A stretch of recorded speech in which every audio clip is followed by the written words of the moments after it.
All right, soulmates, twin sisters who were conjoined at the chest and stomach have undergone successful surgery to separate. Yes, it's so good to hear. Doctors at Cook Children's Medical Center, that's in Fort Worth, Texas, announced that 16-week-old sisters Jamie Lynn and Amy Lynn are now sleeping in separate cribs after the separation surgery.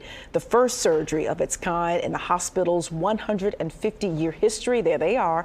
A team of over 50 medical staff and Cook Children's staff prepared for 3 months for the 11-hour surgery, which included surgeons, nurses, anesthesiologists, neonatal specialists, and many more. Sources say only a small handful of conjoined twins survive past birth. The next steps will be to, of course, continue with recovery and then progress into normal milestones expected for babies their age. It's a great story. A group of 20 Republican state attorneys general sent a joint letter to Walgreens and CVS this week warning the major pharmacy chains against mailing and distributing pills used for medication abortion.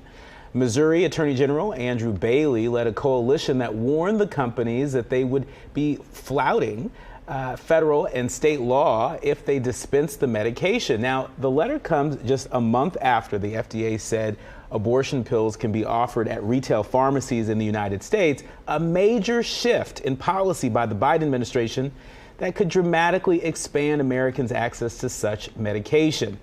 Now, medication abortion uses 2 drugs in combination or alone that induce abortion. The regimen was approved by the FDA in 2000 for use in the first 10 weeks of pregnancy, and the regimen now accounts for about half of all abortions in the United States. We talked a little bit about this upstairs, and they say you tried it, but that won't be happening. Well, I mean, this is going to be, quite a showdown. Yeah, it is. There are folks from the Justice Department that are monitoring this closely, right. That have interpreted certain laws that say the federal government has a right to do that. You have states like Missouri challenging that. And so I wouldn't be surprised if this issue makes its way to the U.S. Supreme Court.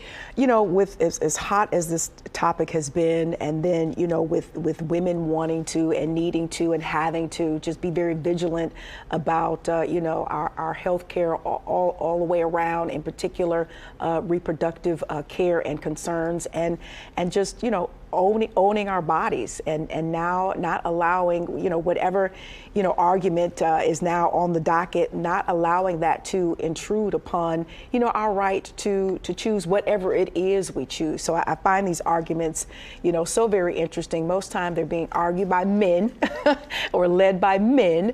And, we just have to really stay vigilant as to how they're trying to continue to politic, if you will, our bodies. And I'm speaking as a female. Yeah. And it's important to point out that the Attorney General pointed to a federal law called the Comstock Act, which they say, quotes, expressly prohibits using the mail to send or receive any drug that will be used to or applied for producing an abortion. Now, the Justice Department clarified in December that the act does not prohibit the mailing or receipt of medication abortion pills, which laid the groundwork for the FDA ruling. And so, again, I just think that I wouldn't be surprised if this case makes it all the way to the Supreme Court. And with a right-leaning Supreme Court, that may not be good for advocates of women's reproductive rights. Another case to keep our eye on. Let's move on to the Consumer Financial Protection Bureau.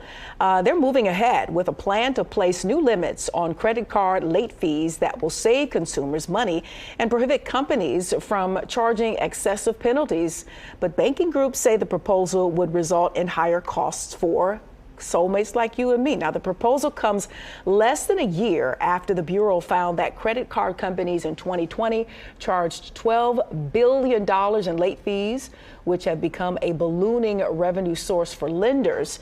Now, under the CFPB's proposed rule published Wednesday, late fees would be capped at $8. The proposal would also end the automatic inflation adjustment and cap late fees at 25% of the required minimum payment rather than the 100% that's currently permitted.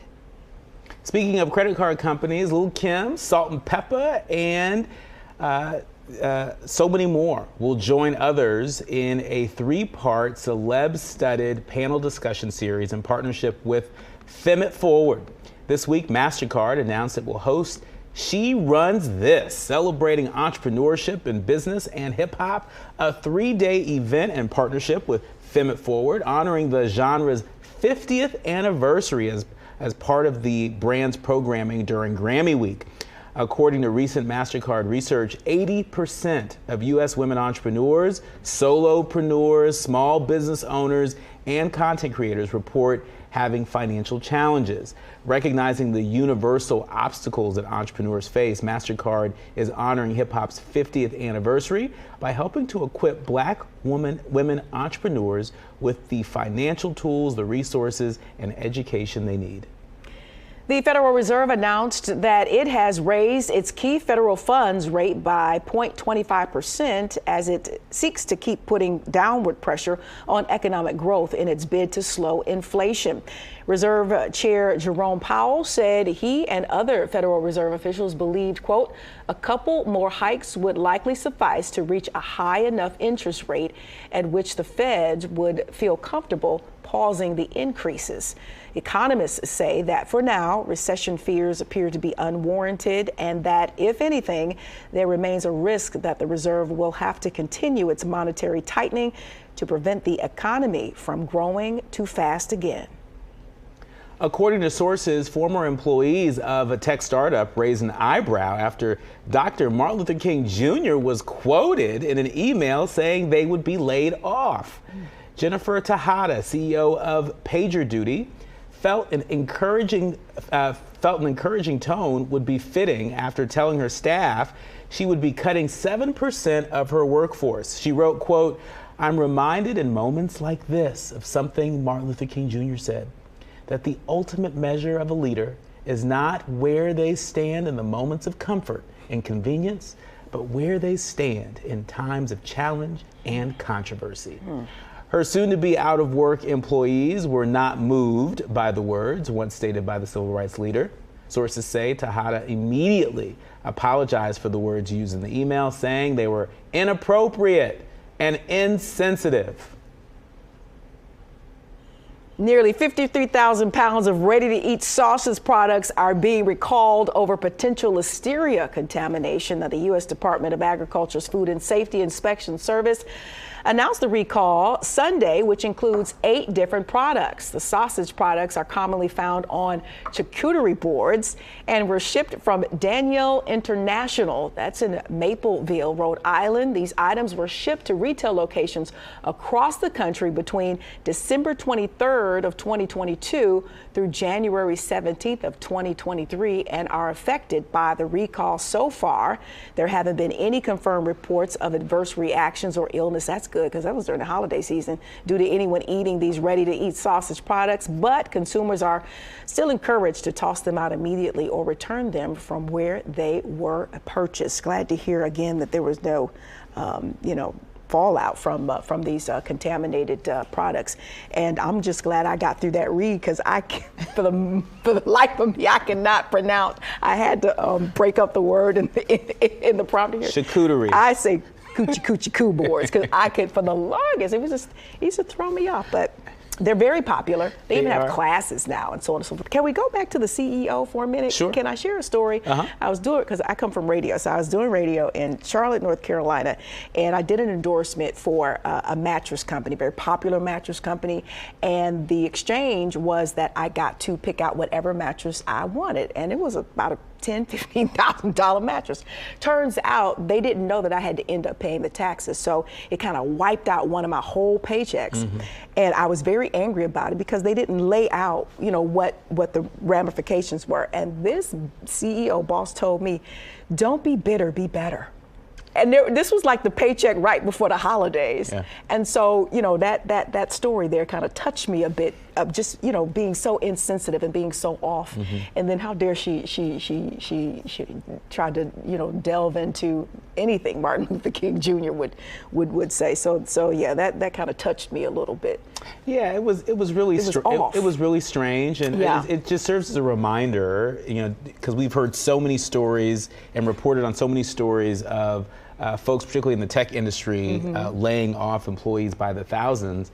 And it's just a reminder that employees are human beings, right? They have feelings, they have families, right? And so I think doing things in decency and order, doing things with a mind that is sensitive to the fact that, you're throwing people for a loop whenever you're having to lay folks off, or mess with their money. Yeah, that's important. It's just the insensitivity of sometimes management or CEOs or whatever the case may be, and it makes you wonder, well, how did you get here? With not having that particular aspect about yourself intact. Sometimes it feels like they're more in the numbers business than they are in the people business. And we've been talking a lot about humanity lately. Yeah. Yeah. We sure need more of it.